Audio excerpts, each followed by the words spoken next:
So this is my presentation of Task 3, the Portfolio Reflection and Synthesis. It's easier to get there when you know where you're going. That way you can make sure it's where you want to be. And this is by Natasia Marling. So the theme for my portfolio, as I said before, is it's easier to get there when you know where you're going. That way you can make sure it's where you want to be. What I mean by this is two things. First, students need a clear path to success. All assessments should be easily understandable by students, and they should be familiar to students, a format that students have seen before. Also, all assessments should assess higher order thinking skills. By doing this, we are setting our students up for future success. If our students are not able to be problem solvers, they are not going to be successful in the world. So in my portfolio, I have put together 3 different artifacts that kind of help back up my theme. My first artifact is Task 2, which I created based on my 1-point perspective unit. In Task 2, I created a student instruction sheet which told the students every part of the assignment and what order they should do it in. I also created an analytic rubric which let the students know how they would be graded, and different levels of Bloom's taxonomy were addressed in the different parts of the rubric that I created. My second artifact is an article called 7 Practices for Effective Learning. This article has 7 key points which all tied in very well with the theme of my portfolio.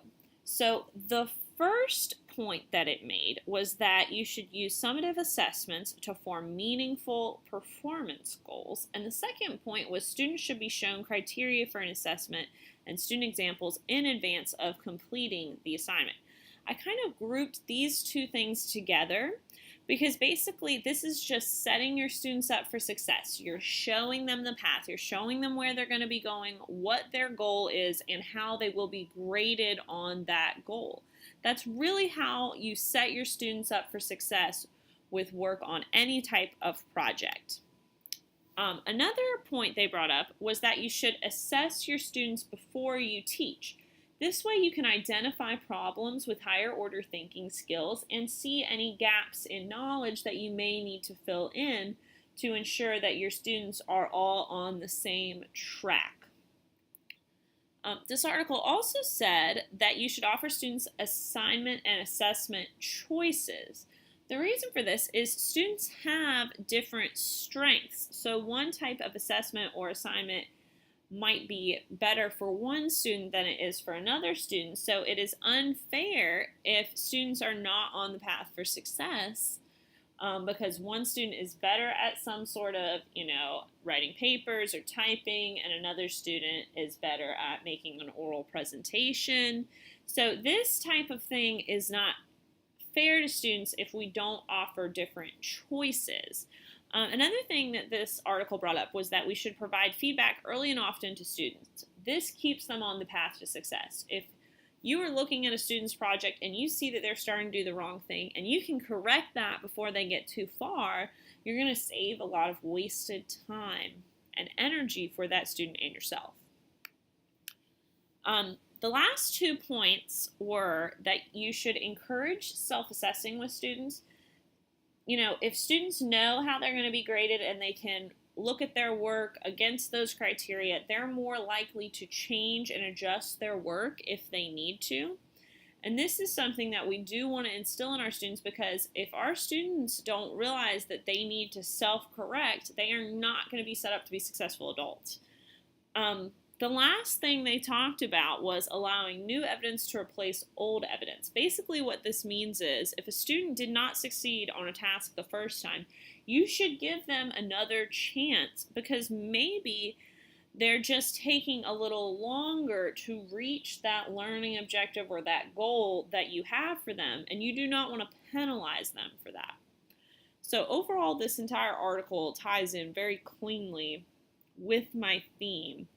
And it just talks about basically encouraging students that they can succeed and showing them how to succeed and keeping them on that path.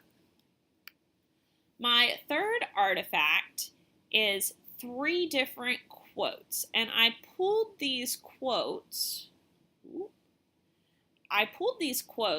from the first discussion board that we wrote in this class, where all the students talked about different experiences they had had with assessment. So I have 3 different quotes. This is the first one. I personally like formative assessments the best because I can check my students' knowledge about the content and use the information gathered to help drive instruction. For me, the most difficult part of creating an assessment is ensuring that the format is appropriate for all of my students because they have varying disabilities. I really liked this quote because it talked about how you can use formative assessment to figure out where your students are at and then adjust the assessment to make sure that all students have an equal opportunity to succeed.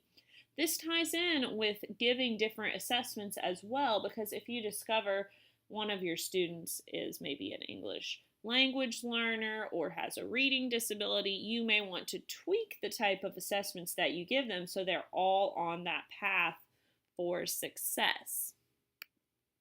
The second quote that I chose says, being a writing teacher, I've learned that second chances should be given at appropriate times. For instance, after students turn in a writing piece, a writing conference is held between that student and me. I'm able to have a one-on-one conversation with the student about his or her writing style and whatever she can work on to make the writing an even better piece. We go over certain rules, and I also give feedback on how well the student has performed. This, in turn, gives students the opportunity to revise their original work by using the notes and suggestions I've made during our conferences. This quote was important to me because it really talks about how students must be guided through the revision process. And this again goes back to the idea that students can't self-edit until you teach them how to. We shouldn't expect students to be able to perform well at this type of assignment if we have not given them the right tools and taught them how to do it. The third quote that I chose says, I would say that my most recent experience with assessments are technology driven. With new sites such as Quizzes and tools like Google Forms, I can create assessments that are graded immediately and give feedback to students. In doing so, I'm able to save a lot of time by not grading the majority of assessments myself by hand, and students are able to receive immediate feedback, and I'm able to quickly and easily see what my classes are struggling on specifically. This quote stuck out to me because it really speaks to how technology can help give students timely feedback. I know that myself and probably many other teachers struggle with having as many formative assessments as they would like to. I mean, ideally, I would like to be giving feedback to every student every day so that I can keep them on track. But as far as from a grading standpoint goes, this can be extremely time consuming and somewhat unrealistic. And thankfully, technology really gives you a chance to move past that, barrier so that you can really give those assessments to the students. So here I have a synthesis of everything that I've talked about here. So at the top, I have my theme. It's easier to get can't even read. It's easier to get there when you know where you're going. That way you can make sure it is where you want to be. And I've broken that down into 3 sub-themes. First, creating a clear path for students to follow during assessment. Second, different forms of assessment. Third, the importance of assessing at all levels of Bloom's revised taxonomy. And then at the bottom in green, I have my 3 different artifacts that I used, and I've used these arrows to connect them to the 3 subcategories, and I've explained how they're each connected. So task 2, my 1-point perspective project in which I created the rubric, was connected to creating a clear path for students because I had an analytic rubric and an instructional sheet. It was connected to different forms of assessment because students were assessed on many smaller portions. So it wasn't like one big written test. They had a written part, they had a drawing part, they had a planning part, lots of different pieces. And then it was attached to Bloom's revised taxonomy because there were different portions of the assessment assessed at different levels. So some parts of the project were at lower levels and some parts were at higher levels. I also have my 7 practices for effective learning article, which is connected to my 3 sub-themes. First, it's connected to creating a clear path because it talks about the importance of showing students the requirements. It's also connected to different forms of assessment because it offers students choices. That's a thing that the article talked about, the importance of offering student choice. And then it's connected to Bloom's revised taxonomy because it talked about assessing students before teaching to see if there were any gaps in their knowledge and to see if there's anything you needed to back up. By doing a pre-assessment, you can discover that students aren't very good at thinking creatively or using those higher level skills. Then my last artifact, the quotes, is also connected to my 3 sub-themes.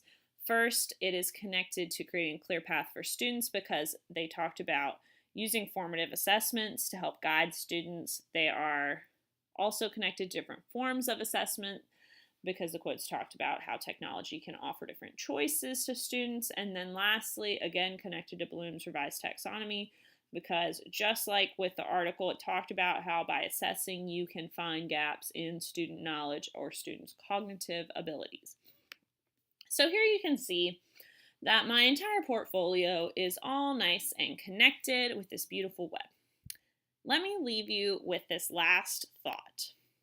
Here is a picture of an inside of a spaceship. And I don't know about you, but if I got into this spaceship, I would not have the slightest clue of how to drive this thing. And if someone asked me to take them somewhere in it, we would probably wreck and die. Your students can't drive a spaceship either, okay?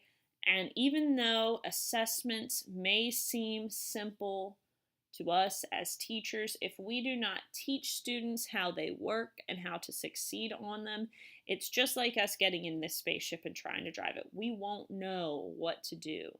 So as teachers, it is our responsibility to create a clear path for students and to ensure that that path leads to higher order thinking skills so students can succeed in the future. So my last thing, you couldn't drive this without help.